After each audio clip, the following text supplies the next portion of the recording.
Good morning, ma'am. So I will now discuss the key insight or synthesis. So it was stated that effective language policy analysis should be systematic, evidence-based, context-sensitive, and ethical. So when we say that, so first it must be systematic. So meaning it follows the organized frameworks and methods in examining policies. So one of the examples for that is the SWOT. So when we say SWOT, so it is the strength, weaknesses, opportunities, and threats. So for us to assess that, so we should consider the SWOT.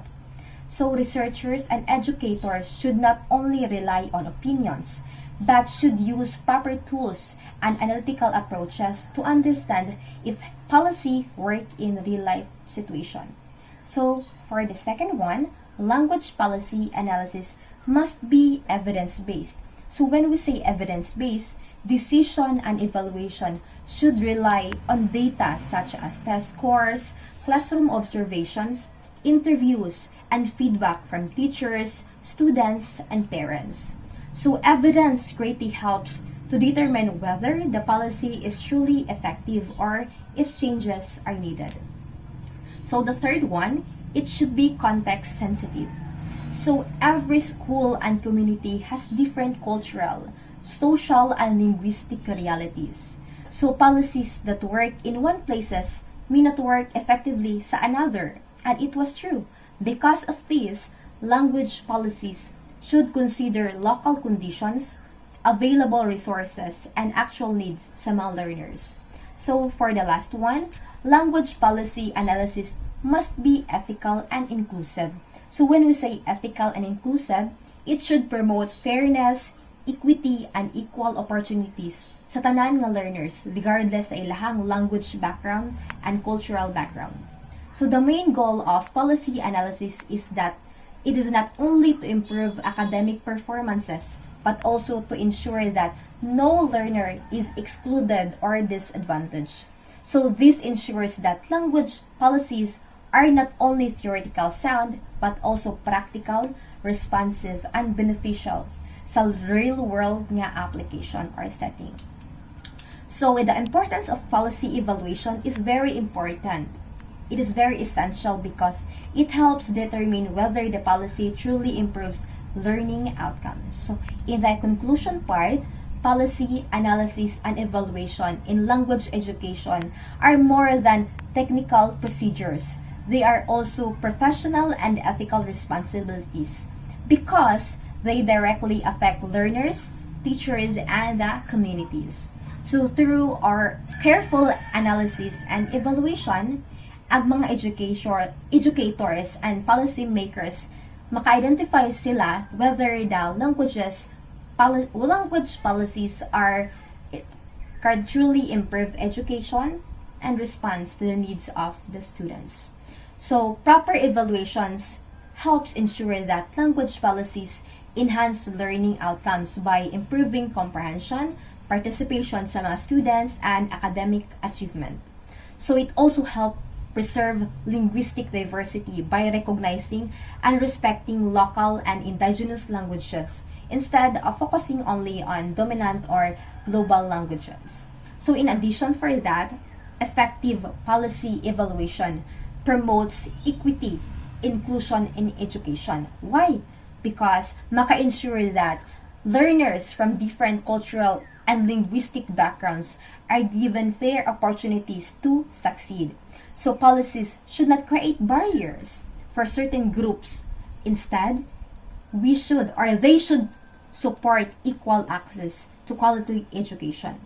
So ultimately, the success of language policy is not measured only by how well it is written, but its true success depends on its impact on learners' lives, whether it improves outstanding,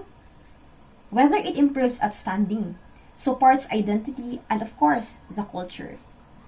So, and that creates a positive educational experience for all the students. So, let's now discuss the critical insight of in the language policy analysis. So, language policies, it was stated that language policies are not neutral. So, when we say not neutral, language policies are not neutral, so they are inherently political and ideological because they reflect the beliefs, priorities, and power structures within the society. So language policies are influenced by decisions about which languages are considered important, useful, or valuable. So these policies reflect power relations because dominant groups in society often have greater influence in deciding which language will be used in education, government, and in the public life. So as a result, dominant or global language may receive more support and recognition compared to a local or indigenous language. So language policies also reflect social priorities. So for example, some countries prioritize English language, just like here in the Philippines, because it is associated with global competitiveness, employment, opportunities, and international communication. So while this may provide advantage among students or some learners, it can also reduce some importance of local languages and culture within the society. So additionally, language policies influence cultural identities. So language is deeply connected to cultural and self-identity. So policies that support local language help preserve cultural heritage, of course, while policies that ignore them may contribute to cultural loss or marginalization. So because of these reasons, language policies should always be critically analyzed to understand the benefits from them and who may be disadvantaged. So the implication of this insight is that first is the language hierarchies. Language policies often create language hierarchies by giving more importance to dominant or global languages, such as English, while also local or indigenous languages become less valued. So in many educational systems, English is associated with intelligence, professionalism, and success, which can lead people to believe that other languages are less important. So as a result, learners who speak local languages may feel pressured or abandon or ignore their mother tongue in order to succeed academically or socially. So kani mga situation can weaken the preservation of indigenous languages and cultural identities. So local language hierarchies also reflect opportunities.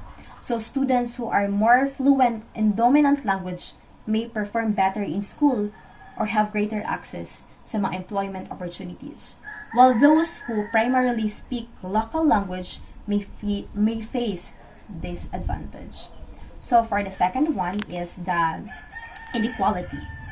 So language policies may unintentionally create language, especially for indigenous learners, students from rural communities, and speakers of non-dominant language.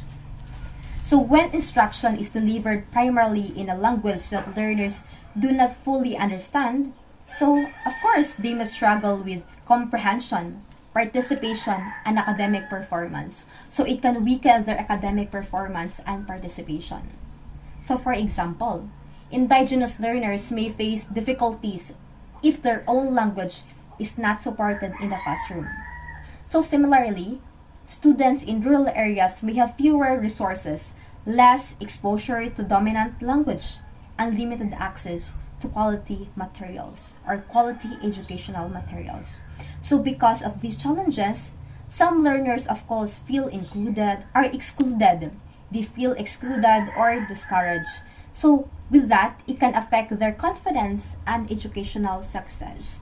So this is why inclusive language policies are very important. Why? Because they help reduce educational barriers and provide equal opportunities for all the learners regardless of their linguistic and cultural background. So the last one and third one is the identity and culture. So when we say that, language policies strongly influence learners' identity and culture. Why? Because language is closely connected to how people see themselves and their communities. So if a learner sees their language included and respected in education, so they feel, of course, recognized, valued, and connected to their cultural heritage. However, when policies prioritize only dominant language, local culture and identities may become marginalized or ignored.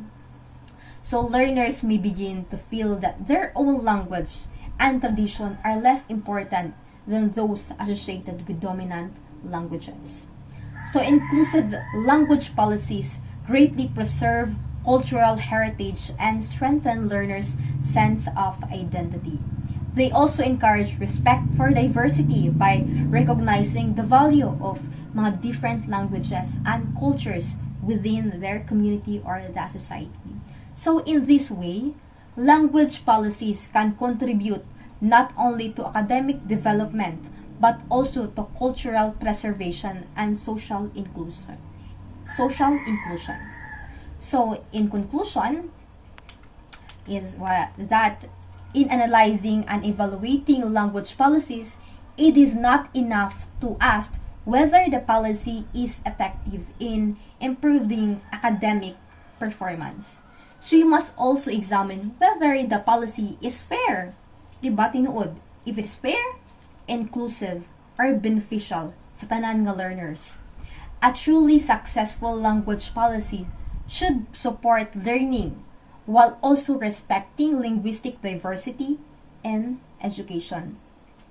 It should promote cultural identity and promote equality in education. So ultimately, language policies should create educational environments where all learners feel included, valued, and empowered to succeed. So that would be all, ma'am. Thank you.